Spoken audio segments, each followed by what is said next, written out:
नमस्कार मंडळीत, आज केला पातळ पोह्यांचा खमंग कुरकुरीत चिवडा। इथे अर्धा किलो पोहे घेतलेले आहेत। पोह्यांना उन्हामध्ये 1 तास सुकवलेला आहे, चाळून घेतलेला आहेत आणि मोठ्या साईजचं भांडं घेतलेलं आहे। 2 चम्मच तेल टाकलेले आहेत, अर्धा चम्मच हळद, छान कुरकुरीत होईपर्यंत भाजून घ्यायचं। भाजून कसे झाले हातावर थोडेसे पोहे घ्यायचे, चुरा झाला की नाही बघायचं।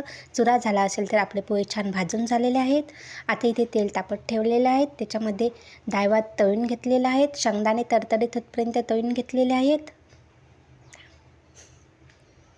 आता मस्त तडतडीत होईपर्यंत तळून घ्यायचे आहेत। खोबऱ्याचे कापसुद्धा गोल्डन ब्राऊन होईपर्यंत तळून घ्यायचे।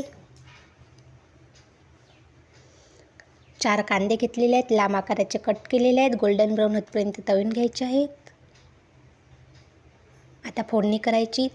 हिरवी मिरची, कढीपत्ता, आधी जिरं मोहरी 1 चम्मच, कढीपत्ता, हिरवी मिरची उन्हामध्ये 1 तास सुकवून घेतलेलं होतं।